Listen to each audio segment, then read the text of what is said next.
Bridgemont joins hundreds of colleges and universities across the nation in celebrating U.S. Constitution Week, a time to recognize the adoption of the Constitution on September 17, 1787.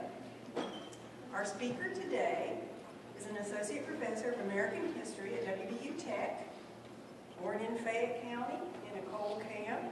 He is a third-generation coal miner with 20 years experience in the coal industry. He holds a master's degree in history from Marshall University and a PhD in history from West Virginia University, where he specialized in Appalachian history with a concentration in coal, politics, technology, and disasters in West Virginia. He has produced essays such as Technology and Transition, the Dilemma of Early 20th Century Coal Mining, for the Journal of Appalachian Studies, West Virginia Coal Mine Fatalities, the Structure of Danger, and a statistical overview of the pre-enforcement era for West Virginia history, and a combat scenario, Early Coal Mining and the Culture of Danger, for the book Culture, Class, and Politics in Modern Appalachia.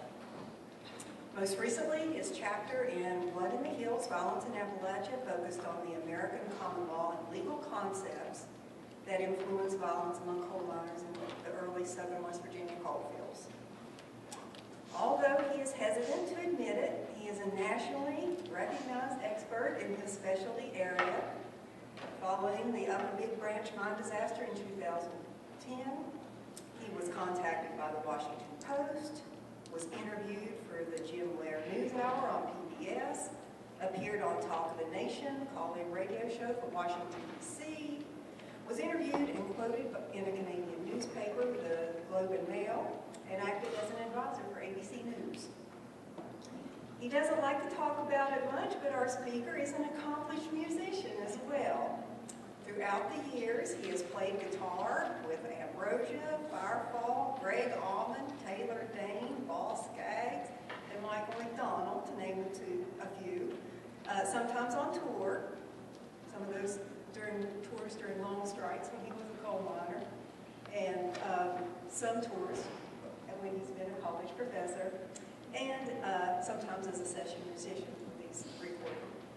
Okay, please help me welcome our multi-talented speaker and fellow mountain biker, Dr. Paul Raines.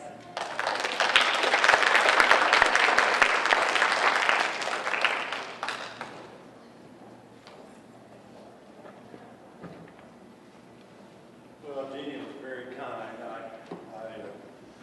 I'm not sure I recognize the person she was talking about, to be honest with you. What Jeannie forgot to mention is that a vast portion of those musicians from my time period who worked with Motown and many of the other acts ended up selling insurance, pre-owned cars, owning bars, or in some cases, college professors. Not that there is anything wrong with any of those. It's just not playing music. So I do want to thank Dean Student Fair, Dean Smith, for inviting me here today. She was persistent, to say the least. I am not, as you can tell by the introduction, by training a constitutional scholar. However, one cannot do a PhD focused in American history without being somewhat absorbed with the Constitution. And for that matter, one cannot study the coal fields without paying some attention to the Constitution, because one has to look at how many elements of it were violated in the coal fields, especially where we are located here today. It is fitting that we celebrate this remarkable document. And I'm glad to see that Bridgemont is doing that. It's fitting that we celebrate the remarkable minds who drafted our form of government. Now, I'm sure that throughout this presentation I'll refer to the men who drafted the Constitution. That's only because it was males who were present at the actual drafting and signing. I am not forgetful or unmindful of the fact that Abigail Adams had a strong influence on her husband, John Adams, nor am I forgetting the incomparable influence of Adolphe Madison. It's just that they're not in the picture when the Constitution is established or drafted. Also, this being, I understand, primarily a freshman orientation class, am I correct in that? It's good to keep in mind that these individuals who put the Constitution together had a classical education. That is to say, they studied primarily ancient Greece, ancient Rome. They had what you might think of as a liberal arts education today. None of them were professional politicians. They all had a trade, but their education was beyond training. And so when you have those classes that you say, well, why am I taking this? This is not specific to my field. The idea of college, of course, is to produce an educated person more than just a trained person in a particular field. For years, historical scholars have debated personal motivations and the forces involved in the drafting of the Constitution. Historian Charles Beard got a heated scholarly debate underway in 1907 when he argued that the Constitution itself existed as an economic document. Now, I know most of you probably have never thought of it that way. What Beard argued was that the Constitution had been created by an American entrepreneurial elite who wanted to protect their interests. Over the years, other historians challenged Beard's thesis. They sought to prove that the Constitution was a political document. So revisionist arguments continued over the 20th century and into the present day. But do not fear, I don't intend to discuss scholarly debates in today's setting. That those type of discussions are better suited for the various conventions of historians. Nor do I wish to analyze the specifics of the Constitution itself. Instead, what I hope to do today is bring attention to the contrast between the popular image we tend to hear about the framing of the Constitution and the broader historical realities of this event and the people involved. Certainly, in the American popular mind, the fogginess of time, the subsequent misinformation, has created some misconceptions about the Constitution. And those misconceptions tend to come to the forefront oftentimes in political debate, both private and public. It's worthwhile to note that many of the framers of the Constitution often voice concerns about the potential danger of a misinformed public. Those who put the Constitution together were particularly concerned about that. Recently, I think just last week, I read an editorial in a local newspaper, and this, I should say a letter to the editor, this individual was pointing out that, in this argument, that people should stop using the Constitution to defend religion in America.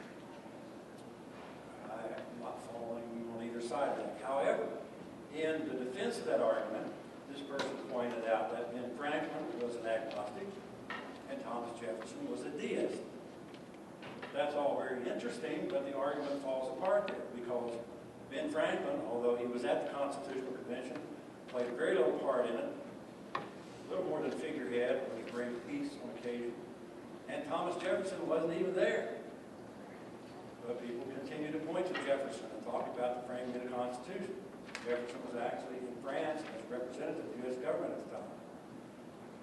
The general public usually perceives the Constitutional Convention as an enterprise in which the leading figures of the American Revolution brought their goals of liberty and democracy to fruition. Although a majority of those participating in the convention represented a younger generation that had come to prominence during the War for Independence, the fact remains that the two most important figures within the philosophy of the Revolution refused to have anything to do with the drafting of the Constitution. Both Patrick Henry and Samuel Adams, vehement revolutionary radicals, both these men were afraid that a stronger federal government actually threatened the basic beliefs that had driven the revolution. In fact, when Patrick Henry refused to attend the convention, he observed that, he said, quote, "I smell a rat."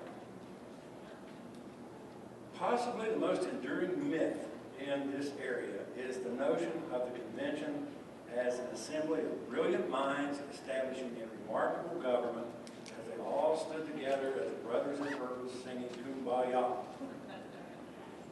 Obviously, that was not the case. All right. Now, if I can operate this. And this, of course, is one of the more popular romantic depictions of the Constitutional Convention operating. Maybe that's fitting that we should remember it this way. But let's leave that myth where it is for a moment.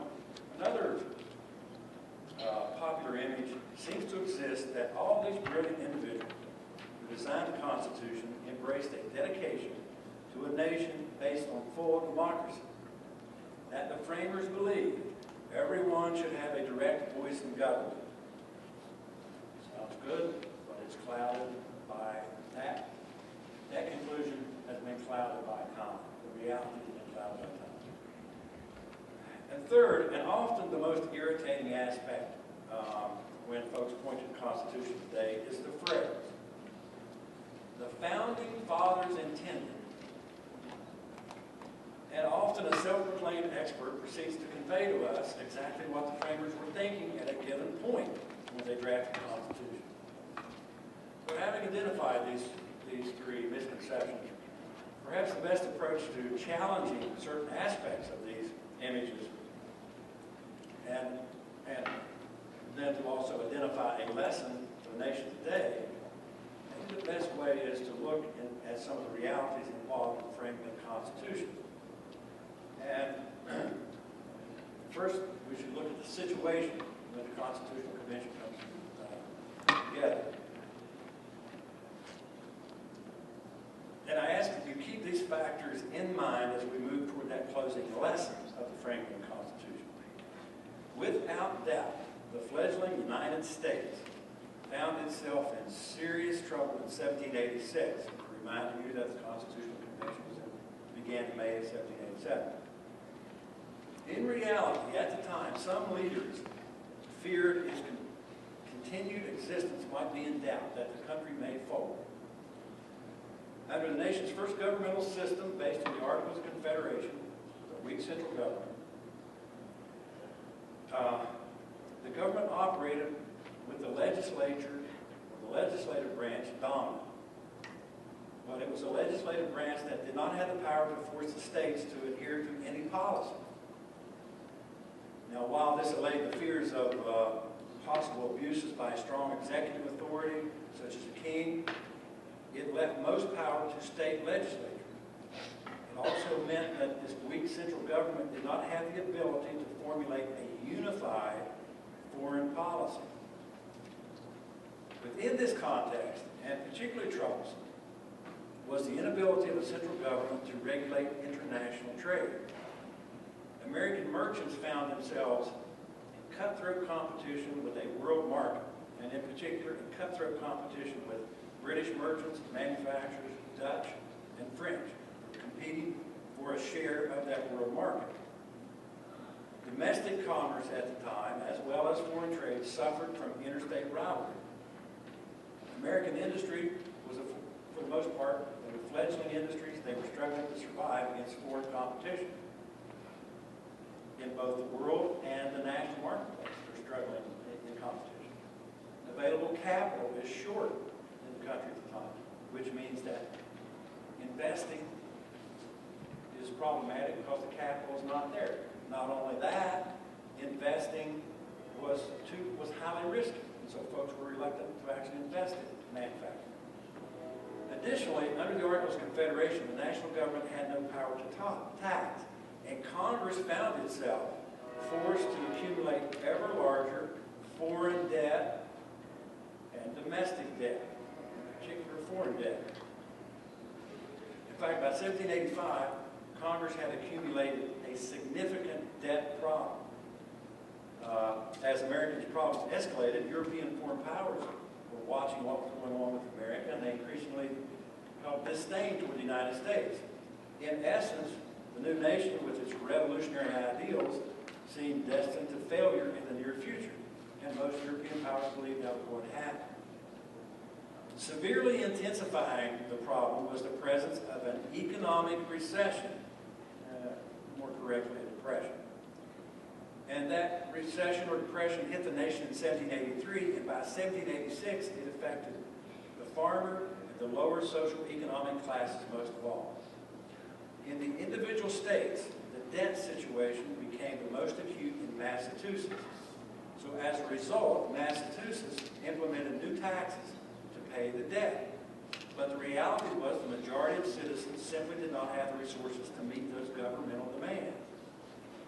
The protests that resulted evolved into the now famous, more violent revolt of farmers referred to as Shays' Rebellion.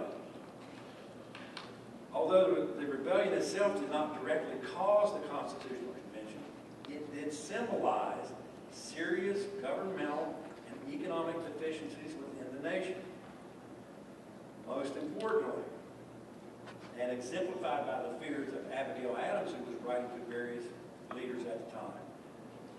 Shays' Rebellion shook the confidence of the nation's elite in the government's ability to maintain order. So in short, right before the Constitution, a declining international reputation, an increasing national debt, a perplexing economic depression, and Shays' Rebellion produced an all-important sense of urgency, and that is critical to the framing of the Constitution. A sense of urgency among the nation's leaders.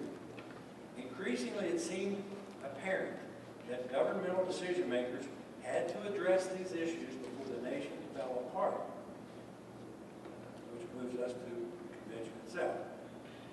It's fair to say that overall, members of this Constitutional Convention of 1787 have held an historical reputation as tough-minded, realist in regard to the issues of their day.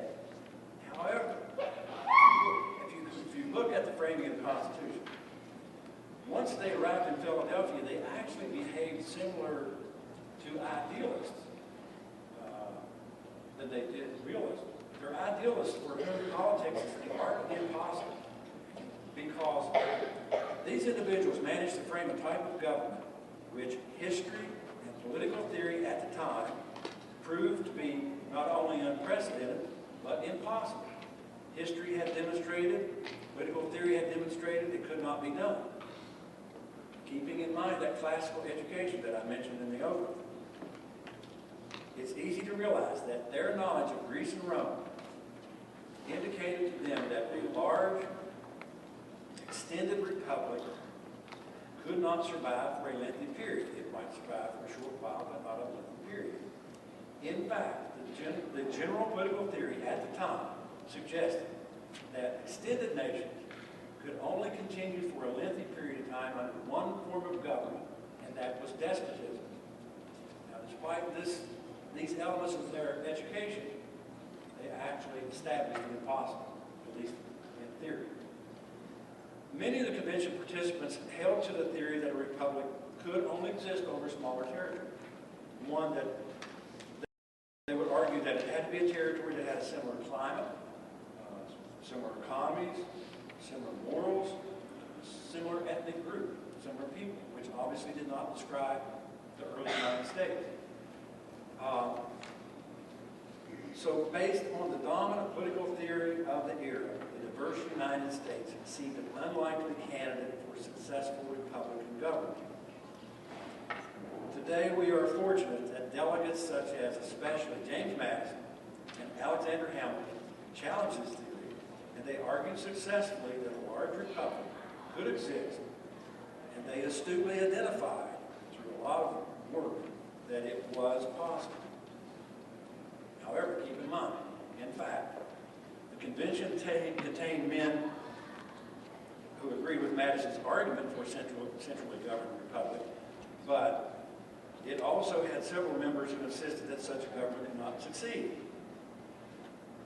And scholars generally agree that this separation of what was termed the Federalists, who supported a strong central government, versus the anti-Federalists who feared it, said it was not possible, provided the earliest version of our political parties.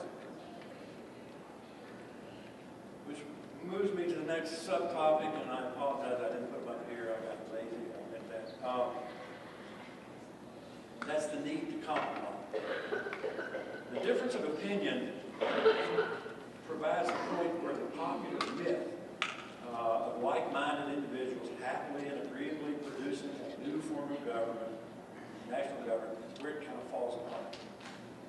In reality, many of the delegates remained solidly entrenched in their chosen political position. They did not easily accept the proposed radical change. Although most delegates generally believe that the central government must be empowered to act without the mediation of the states, they all tended to agree on that. They supported the idea that governmental power also had to somehow be kept in check. But they certainly didn't stand around together as brothers in purpose and sing Kumbaya. Far from it. These liberal thinkers, they were able to conduct their work within the hurdles and problems associated with significantly polarized, differing political philosophy. Today, the general public seems to forget or be unaware that only 39 of the 55 delegates who attended the convention actually signed the final document. Several delegates simply left Philadelphia in disgust during the deliberation. The differences of opinion that permeated the group was exemplified in the knowledge that this convention required a total of 569 votes on the various proposals and compromises that became the United States Constitution. 569 votes. It took 60 votes just to decide on one executive in the form of a president. So obviously they are arguing quite a bit. Elbridge Gerry of Massachusetts, delegate at the convention, helped to draft the document. But by the end of the endeavor, he refused to sign it. Robert Yates of New York walked out in disgust. He said, this thing is going to swallow up liberty. And that's not why we fought the revolution. Now again, it's true that the delegates seem to agree on some essential basic governmental structures, such as a stronger central government. But they engaged in angry disagreements during the nearly 4 months required to produce the Constitution. Actually, the convention nearly broke up twice within the first few weeks of the discussions and the arguments. It seems probable that the Constitutional Convention may have broken up for good had it not been for something I mentioned earlier, that sense of urgency.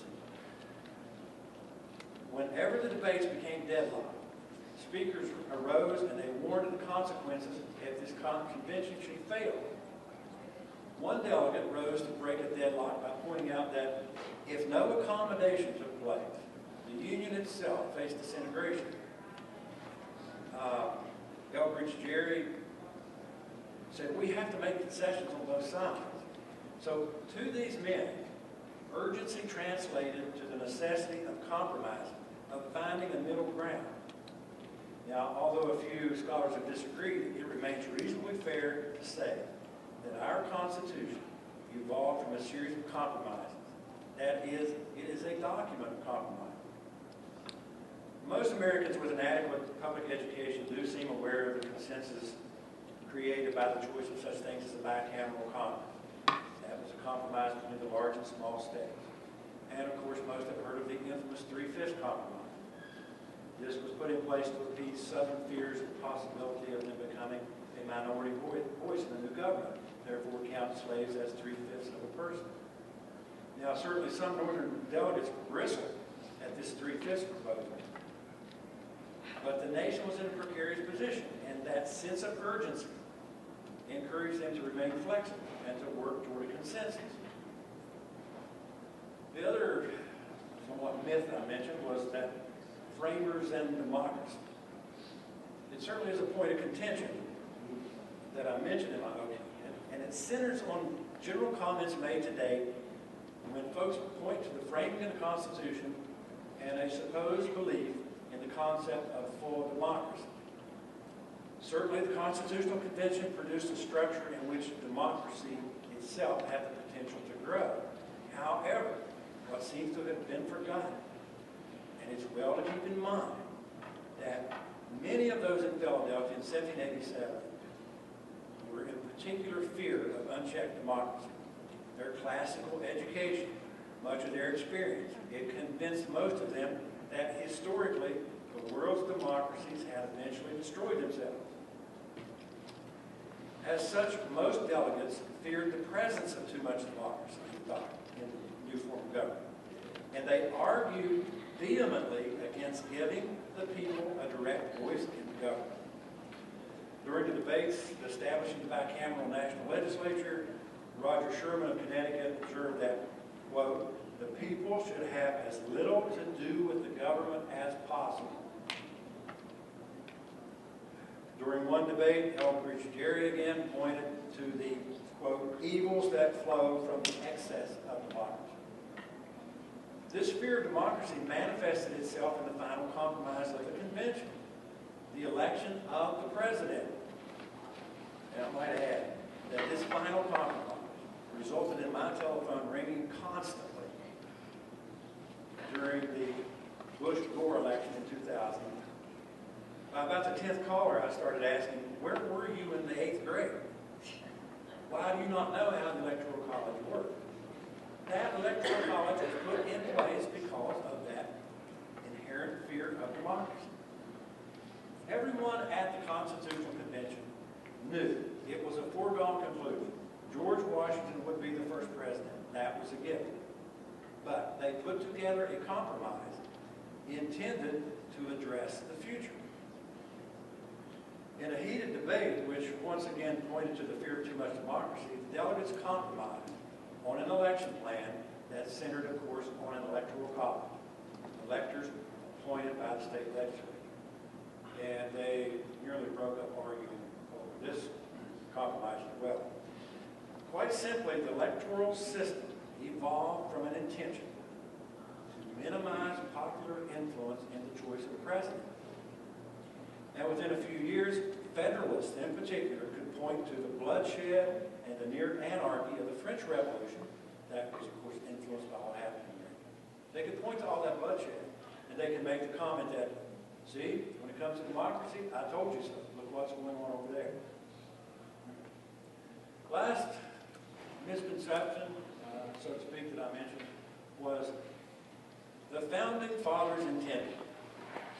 And there's nothing that sort of makes me do a double take when I hear that. There certainly is a misuse of the historical experience.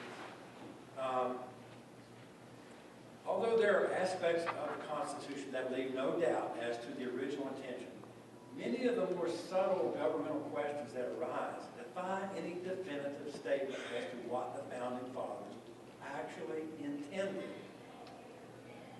What usually makes me pause at this statement of the friend the Founding Fathers intended is the historical reality that in many cases, now think of this for a moment, in many cases, the individuals who actually produced the Constitution later argued about what they meant.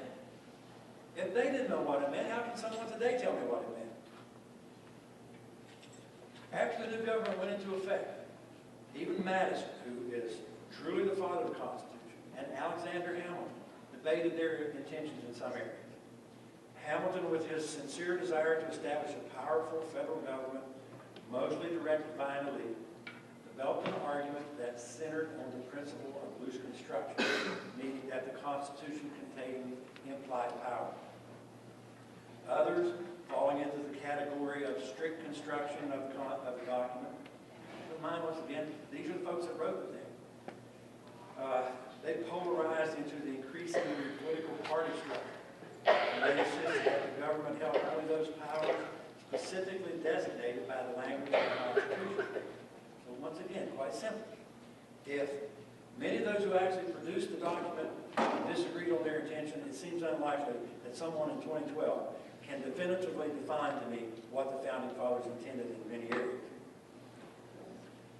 So in closing with a lesson, so to speak, about the Constitution, many people today argue that the federal government has become dysfunctional. And it's certain that the early national government under the Articles of Confederation had become dysfunctional. So in closing, perhaps the lesson that frames in the Constitution for American politics today may be rather obvious.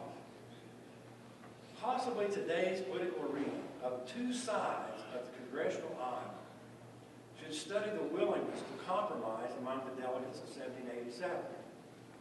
Compromises which overcame intense, dedicated, political, philosophical differences.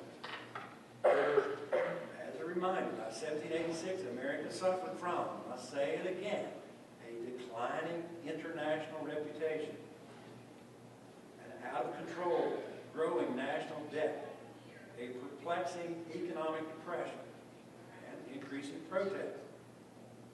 These things sound familiar, they should. It's probably not as acute today as it was in 1786, but the nation does face a horrendous increase in debt, significant economic downturn, declining international reputation, and, though to a lesser degree, protest against the increasing disparity of income. So maybe, just maybe, those who have become so entrenched on both sides of the aisle in Congress should take a look at the Philadelphia Convention in 1787. Maybe that convention conveys the lesson of the desirability of placing the greater good and a sense of urgency in the health of the nation above entrenched partisanship, just as they did in 1787. Thank you.